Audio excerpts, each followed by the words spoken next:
There were 5 people executed in Washington. This is part 3 of the series. Jeremy Vargas Sagastegi, October 13, 1998. Sagastegi was convicted of 3 counts of aggravated first-degree murder for the drowning and beating of Kevin Sarbacher, 3 years old, and the shooting deaths of his mother, Melissa Sarbacher, 21 years old, and the second woman, Lisa Vera Acevedo, 27 years old. 3-year-old Kevin Sarbacher was essayed, battered, stabbed, and drowned by Sagastegi in a home in Findlay, Washington, somewhere between the nighttime hours of November 18 and the early morning hours of November 19, 1995. Next, Sagastegi awaited the arrival of Melissa Sarbacher, Kevin's mother, at her house. As soon as she did, he shot her and Lisa Vera Acevedo, her companion. Subsequently, on November 19, 1995, a neighbor called Benton County Sheriff's Office, and deputies were sent to Sarbacher's home. There, they discovered Vera Acevedo's body lying outside the house. When the deputies entered the house, they found Sarbacher's body lying on the living room floor. They discovered 2-year-old Tiana Sarbacher standing in a cot in one of the bedrooms. She was not hurt. They also found 3-year-old Kevin's lifeless body laying on a bed in the master bedroom. The toddler felt cold to the touch and appeared slightly bluish in color. He was covered in a green terry cloth towel. Beside Kevin's body, the deputies noticed a sizable, bloody butcher knife. On the bed, they also discovered a jar of petroleum jelly. 3 little drips were found on Kevin's inner thigh when his body was later examined under a forensic light. Researching the material in the jar under the forensic light showed that it glowed similarly to the drops found on the child's corpse. The investigating deputies found toys and water in a bathtub in a bathroom close to the master bedroom. Additionally, bloodstains were discovered in the tub's side. The 3 victims' bodies underwent autopsies by forensic pathologist Dr. Terry Haddix. He discovered that Kevin had sustained an abdominal stab wound to the right side. He also noticed 3 cuts in Kevin's private parts, all of which had bled, and bruises surrounding the child's head. Haddix came to the conclusion that Kevin drowned. Kevin had foam in his upper airways and nose, as well as the appearance of his enlarged lungs. Haddix found that Vera Acevedo's death was due to a single chest gunshot wound. Sarbacher, however, had sustained 2 gunshot wounds. A bullet went through her neck and into her brain, while another entered through her chest. Though Haddix was unable to establish which wound happened first, both would have been lethal. On November 19, Benton County Sheriff's Office detectives conducted many interviews. During one interview, Corina Barnett, a friend of Sarbacher, informed the investigators that she had seen both Vera Acevedo and Sarbacher twice on the evening of November 18.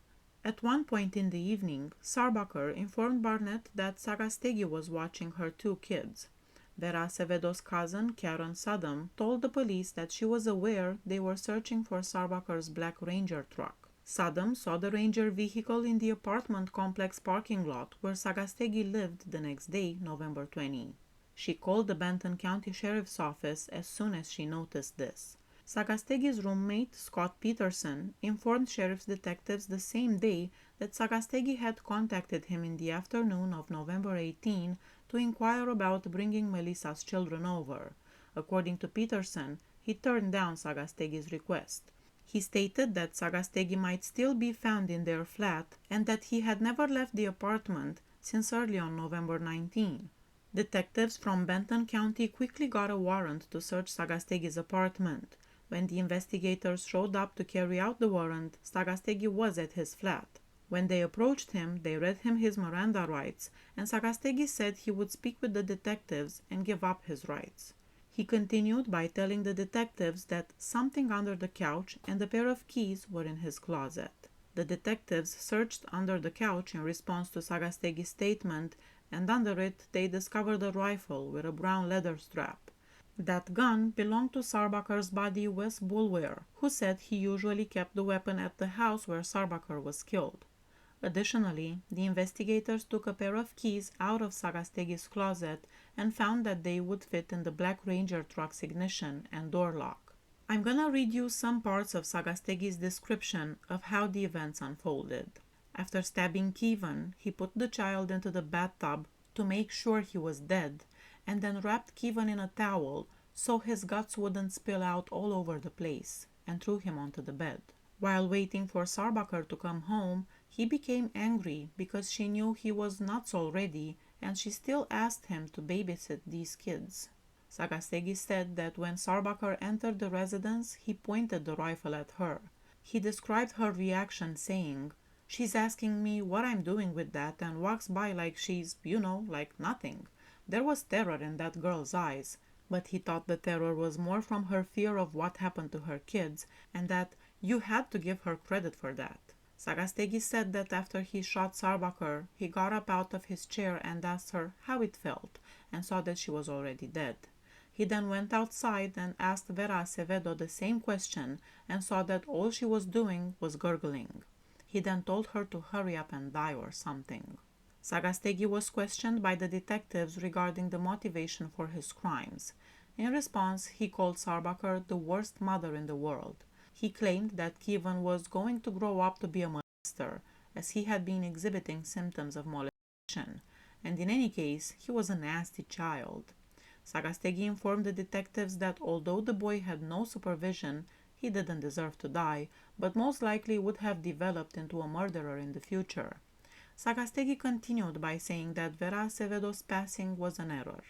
He said that he didn't know what he had done until he saw it on the news the day after the killings, maybe because you want to black out things that are bad.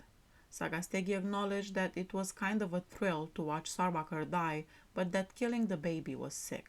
Regarding essaying Kevin, Sagastegi said the following: "No, in fact I wasn't even aroused. I just started beating on the kid.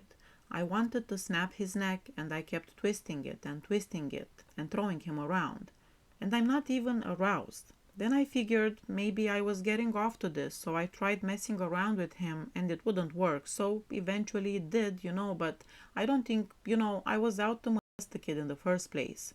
I think, it was just, I don't even know what it was, but it was sick. I mean, it was a different feeling than what I got from the mother. But the mother, I actually smiled, and I think I almost got off on it."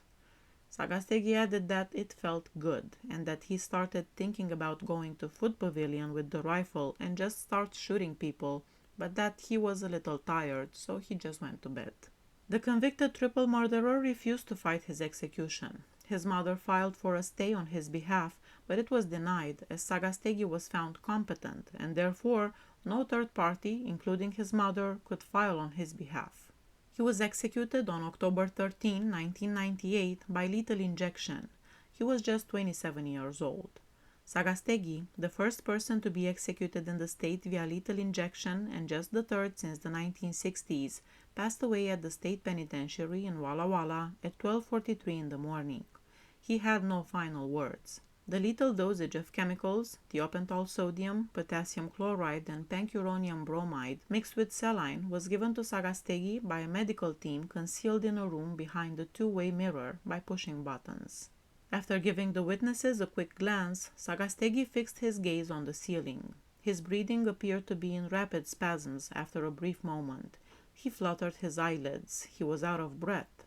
No one from Sagastegi's family was present, despite his desire for his mother to attend. About 100 opponents of the death sentence prayed in silence outside the prison in a gated area located downhill from the facility. By the time Sagastegi passed away, about 50 supporters of the death penalty from a separate location 50 feet away had already left the prison premises. The victims' family members left the execution quietly, comforting each other. I'm sure you guys noticed that for this series related to people executed on Washington death row, I decided to do a video for each case rather than discussing all inmates in one single part. I find the crimes these people committed to be especially gruesome, with a severe lack of empathy for their victims, and the gravity of their actions cannot be described in 3 minutes. Those of you who have been following my channel for a while, you already know I find the death penalty to be absolutely fair when it comes to crimes against children. We will talk about the last 2 people executed in Washington in the next video. That will be the last part of this series. Please hit that subscribe button if you like my channel. See you next time. Bye bye.